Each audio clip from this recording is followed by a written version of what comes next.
میرے بھائیوں، آخری دو احادیث کرٹیکل احادیث ہیں 7ویں اور 8ویں جنگ جمل کے ریفرنس سے، اور انشاءاللہ اسی پہ ہماری گفتگو کنکلوڈ ہوگی۔ اگلی دفعہ واقعہ افک کو ہم انشاءاللہ ڈسکس کریں گے۔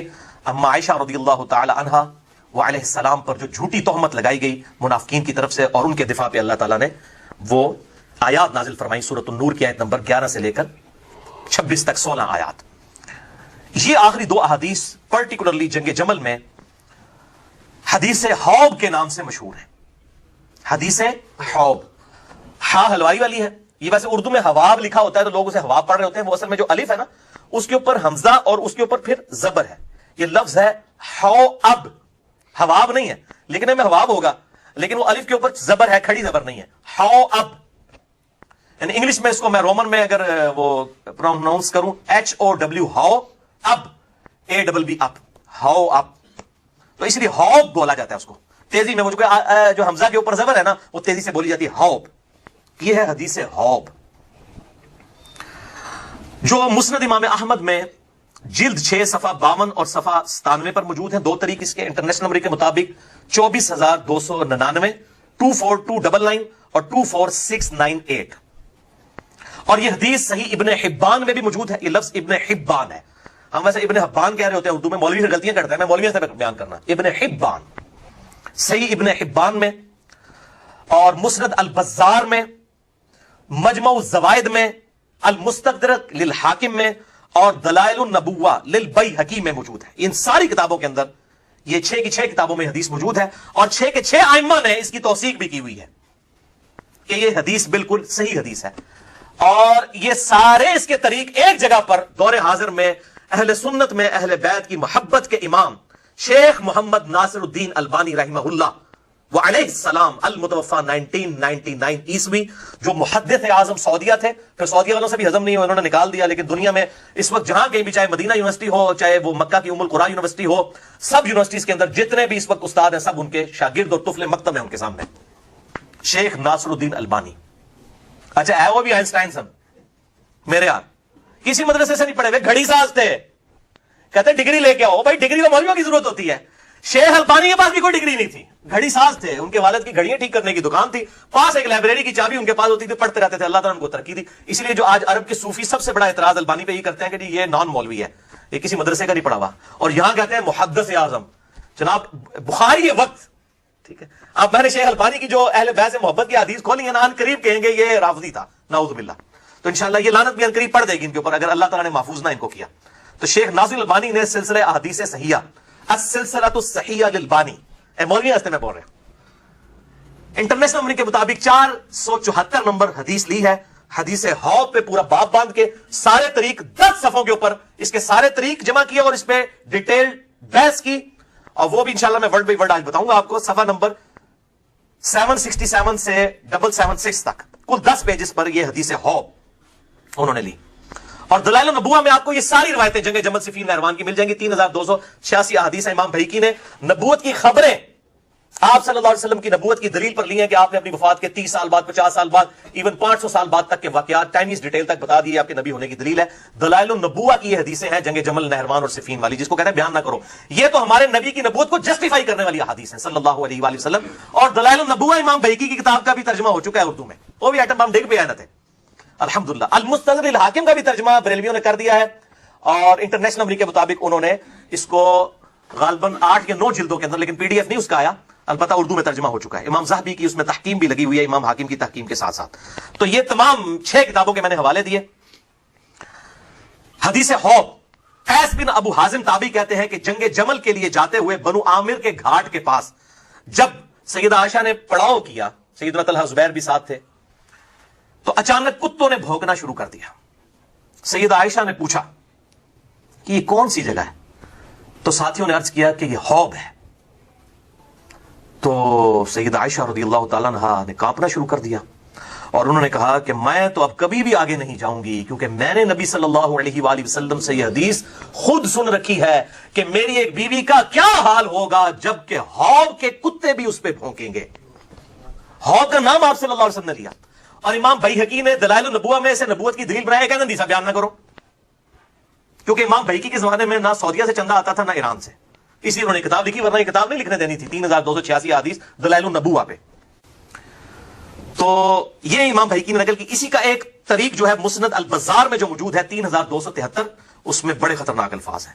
نبی صلی اللہ علیہ وسلم کہتے ہیں کاش مجھے معلوم ہو جاتا کہ میری کون سی بیوی ایسی ہے کہ جو زیادہ بالوں والے اونٹ پر سوار ہوگی، ایسے اونٹ پر جس کے چہرے پہ بہت زیادہ بال ہوں گے اور اس کے دائیں اور بائیں بہت مسلمان قتل ہوں گے. کاش مجھے معلوم ہو جاتا وہ میری کون سی بیوی ہوگی اور وہ پھر اس جنگ سے بال بال بچے گی. یعنی نبی صلی اللہ علیہ وسلم نے یہ بھی پریڈکشن دے دی کہ عائشہ بچ جائے گی، باقی لوگ تو چلے شہید ہو گئے، یہ بچ جائے گی.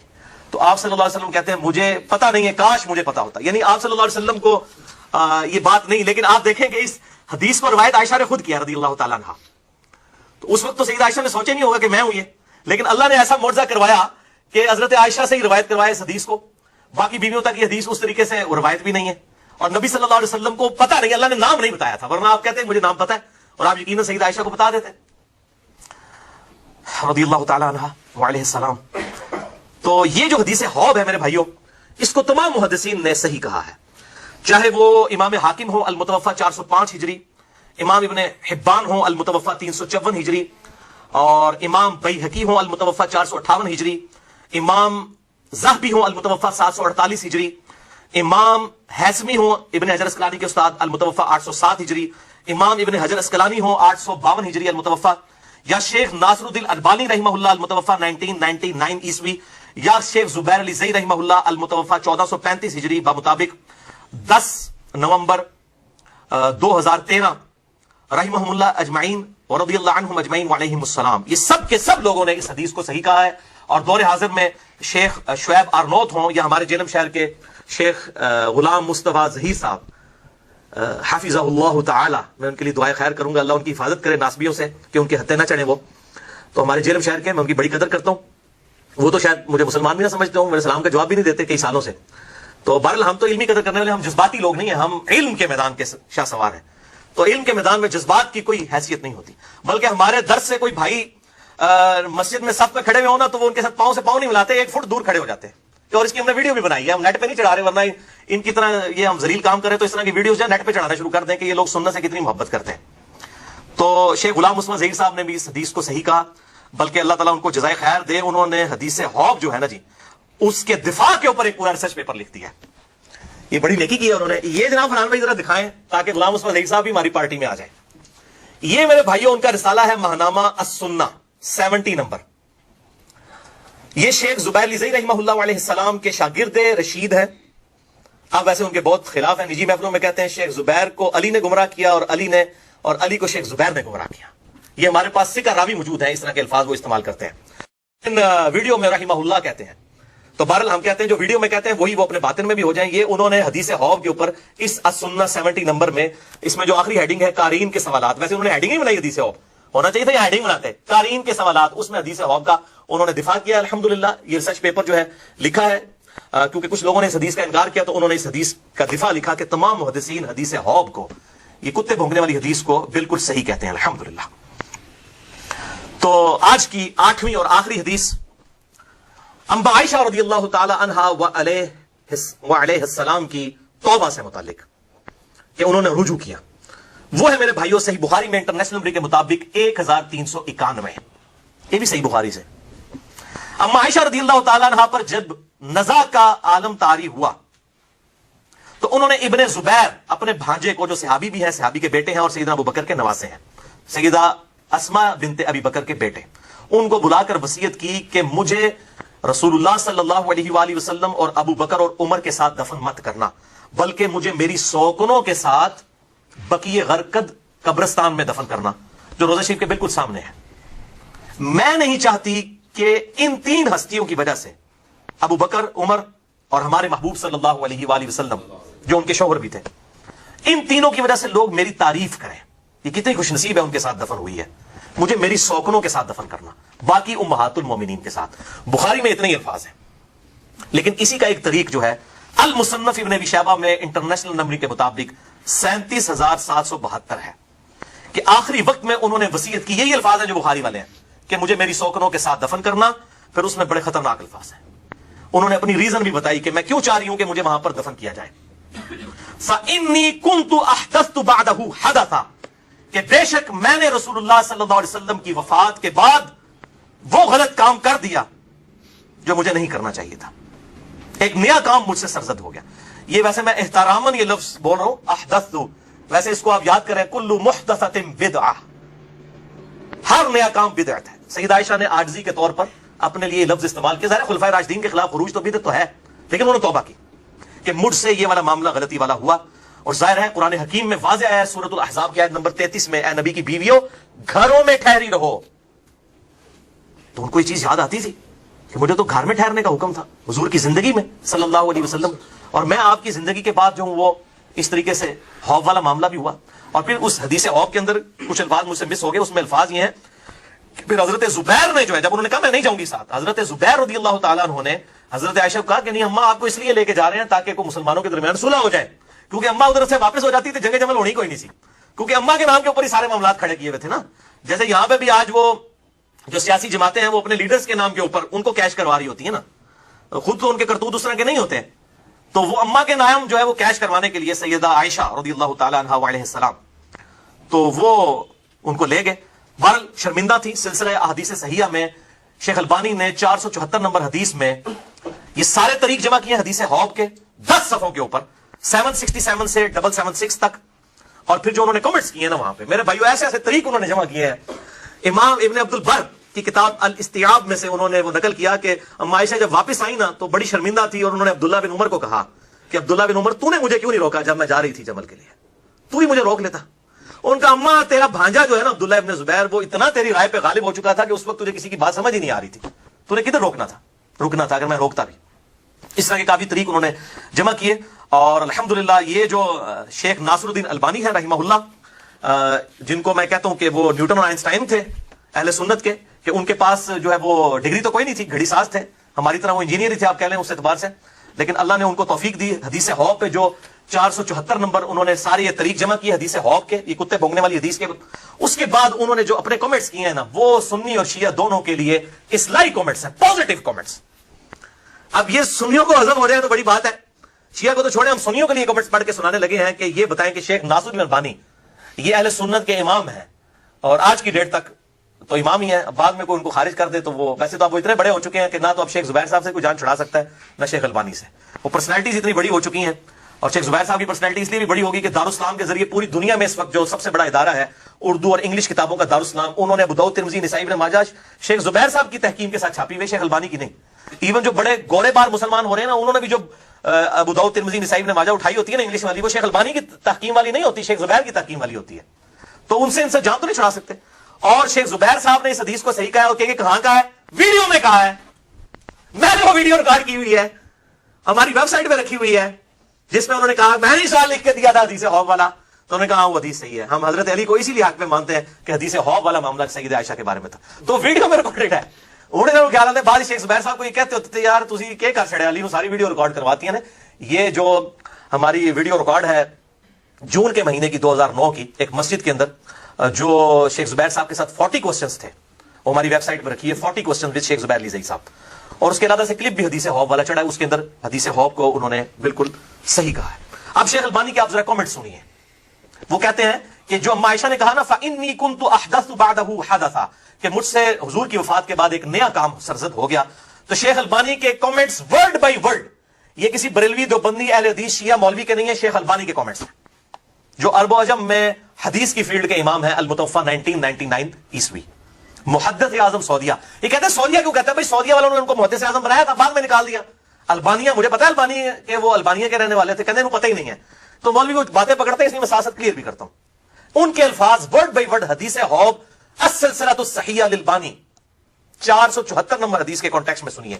وہ کہتے ہیں جو اما عائشہ نے کہا فَإِنِّي كُنْتُ أَحْدَثُ بَعْدَهُ حَدَثًا, تو اس نئے کام سے مراد سیدہ عائشہ کا جنگ جمل میں شرکت کرنا تھا, کیونکہ بعد میں آپ رضی اللہ تعالیٰ عنہ اپنے اس سفر پر بہت ہی شرمندہ تھیں اور اپنے اس عمل سے توبہ بھی کی. البتہ انہوں نے یہ کام نیک نیتی سے کیا تھا, جیسا کہ سیدنا طلحہ اور زبیر نے کیا. سیدنا طلحہ بھی پھر جنگ چھوڑ گئے. المستدل الحاکم میں آتا ہے کہ پھر مروان نے خود ہی جو ان کو ساتھ لایا تھا تیر مار کے ان کو شہید کر دیا. یہ 72 حدیث میں نے ساری روایتیں جمع کی ہیں.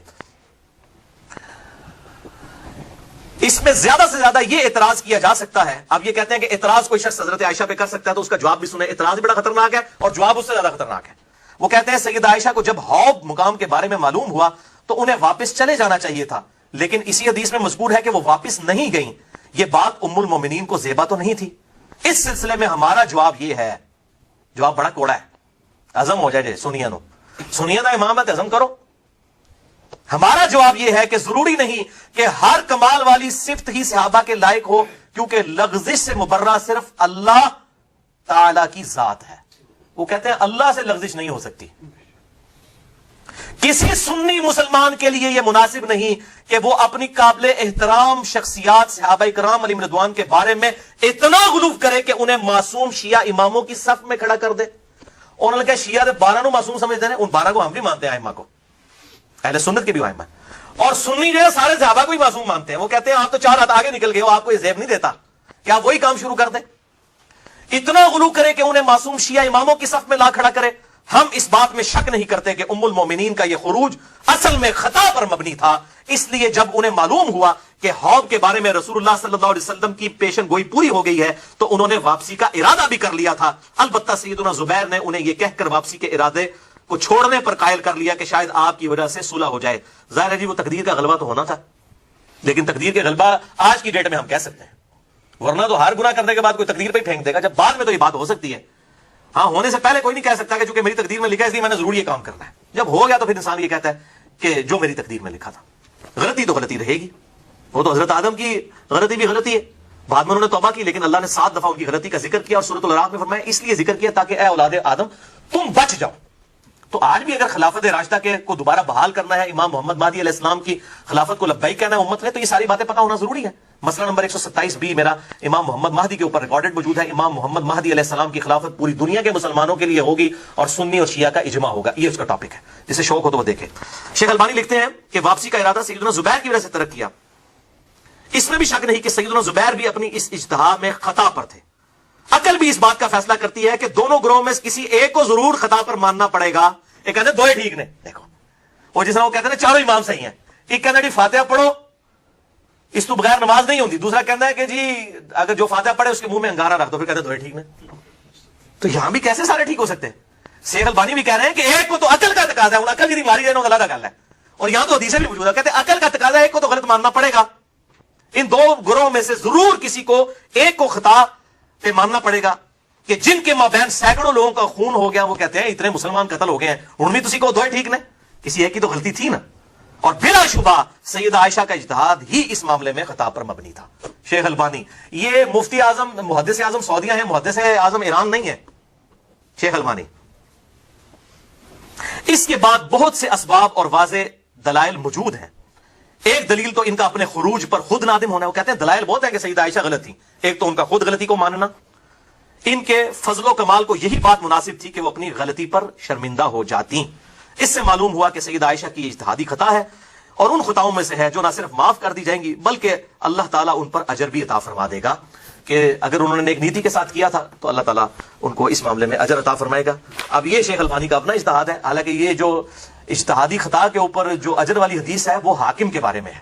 بخاری اور مسلم میں حدیث ہے کہ اگر کوئی حاکم اپنے اجتہاد سے صحیح فیصلہ کرے تو اس کو ڈبل اجر ملے گا, اور اگر اپنے اجتہاد سے غلط فیصلہ کرے تو 1 اجر. یعنی سیدنا علی اگر یہ قتال غلط کرتے تو ان کو 1 اجر ملتا, اور صحیح انہوں نے کیا تو ان کو 2 اجر. جو باقی مخالفین ہیں نا ان کے بارے میں نہیں, اس میں واضح الفاظ ہے حاکم, اور حاکم اس وقت سیدنا علی ہی تھے. ان کو انہی اصحاب نے امیر المومنین چنا تھا جنہوں نے ابوبکر, عمر اور عثمان رضی اللہ عنہم اجمعین علیہم السلام کو چنا تھا. لہذا یہ بات جو ہے وہ شیخ البانی کا اپنا اجتہاد ہے. لہذا میں نے وہ اس حدیث کے معاملے میں شیخ البانی سے جو اختلاف رائے تھا وہ میں نے ریکارڈ کروا دیا الحمدللہ. بہرحال کوئی اگر کہنا چاہتا ہے ضرور کہے, کیونکہ سیدنا علی نے بھی پھر اما عائشہ کو معاف کر دیا اور بڑے احترام کے ساتھ سیدنا علی کی وجہ سے ان کی جان خلاصی ہوئی, ان کو عزت کے ساتھ واپس مکہ شریف رخصت کیا. پھر میرے بھائیوں پوری زندگی سیدہ عائشہ نے کبھی قصاص عثمان کی بات نہیں کی. ہم یہ پوچھتے ہیں قصاص عثمان کا جو بہانہ بنایا گیا تھا حکومت چھیننے کے لیے تو, اور سیدہ عائشہ کو مس یوز کیا گیا آل امیہ کی طرف سے, یہ ابن سبا نہیں تھا, یہ آل امیہ تھی اصل میں. ان کو چھپانے کے لیے ابن سبا کا ڈھونگ چاہے. ابن سبا تو بعد میں آیا سیدنا علی کے دور کے اندر, اس کو سیدنا علی نے خود قتل کروایا, جو سیدنا علی کے لیے خدا کا عقیدہ, الوہیت کا عقیدہ رکھتا تھا, جس کی آج باقیات جو ہے وہ باقیات السیئات جو ہے وہ نصیریہ فرقہ ہے شام کے اندر. تو پوری زندگی پھر سیدنا عثمان کے قصاص کی بات سیدہ عائشہ نے نہیں کی ہے. تو قصاص کدھر گیا؟ یعنی اس کے بعد بھی سیدہ عائشہ تقریباً 21 سال تک زندہ رہی ہیں جنگ جمل کے بعد. تو کوئی روایت لے کے ہیں بعد میں حضرت علی کو انہوں نے خط لکھے ہوں, کوئی حضرت معاویہ کو خط لکھے ہوں کہ بھی عثمان کے قتل سے بدلا لوگوں کو پتہ چل گیا تھا یہ معاملہ کیا ہوا تھا. پوری زندگی انہوں نے بات نہیں کی. تو یہ ساری آل امیہ کی سازش تھی اور آپ صلی اللہ علیہ وسلم نے اس کے بارے میں فرمایا. مسند ابی جعلہ میں صحیح سند کے ساتھ 6461 نمبر حدیث ہے کہ آپ صلی اللہ علیہ وسلم نے اپنی وفات سے چند دن پہلے ایک خواب دیکھا, اور اس حدیث کے راوی ابو ہریرہ ہے. اور یہ میں اہل تشیع کو بھی کہتا ہوں کہ حضرت ابو ہریرہ سے اتنا بغض رکھتے ہیں, اور میں یہ چیلنج کرتا ہوں کہ آل امیہ کی بدماشیوں کے خلاف اور اہل بیت کی محبت کے حق میں جتنی کریٹیکل احادیث ہیں وہ سیدنا ابو ہریرہ رضی اللہ تعالیٰ عنہ علیہ السلام سے ہیں ہماری اہل سنت کی کتابوں میں, اور اکثر میں وہ اکیلے ہیں حدیثوں کو روایت کرنے والے. اس حدیث میں بھی دیکھیں حضرت ابو ہریرہ رضی اللہ تعالیٰ عنہ روایت کر رہے ہیں مسند ابی جعلہ 6461. وہ کہتے ہیں نبی صلی اللہ علیہ وسلم نے اپنی وفات سے چند دن پہلے ایک خواب دیکھا, اور آپ صلی اللہ علیہ وسلم غصے کی حالت میں اٹھ کر باہر آئے, اور آپ صلی اللہ علیہ وسلم نے فرمایا کہ آج میں نے آل مروان بنو امیہ آل امیہ کے بندروں کو اپنے ممبر پر اچھلتے کودتے ہوئے دیکھا ہے. یعنی میرے بعد یہ میرے اس ممبر کے اوپر چڑھ جائیں گے. اس وقت ہاتھ میں وقت جو ہے ممبر پہ خود خطبہ دیتا تھا نا. اور حضرت ابو ہریرہ کہتے ہیں اس کے بعد نبی صلی اللہ علیہ وسلم جتنے دن زندہ رہے آپ کو کسی نے مسکراتے ہوئے نہیں دیکھا. یعنی آپ کو پتہ چل گیا تھا کہ میری امت کا بیڑا غرق ان لوگوں نے کرنا ہے. اور کتنی حدیث میں نے صحیح مسلم سے نقل کی ہے کہ آل امیہ کے بارے میں نبی صلی اللہ علیہ وسلم فرمایا تھا کہ یہ میری امت کا یہ قبیلہ اس میری امت کو تباہ و برباد کر دے گا. اور کتنی حدیث موجود ہیں. یہ نوجوان لڑکے صحیح بخاری میں حدیث ہے. تو یہ ایک الگ سے ٹاپک ہے, یہ 72 حدیث والا پمفلٹ ضرور پڑھیں, اس میں نے یہ ساری کی ساری باتیں جمع کر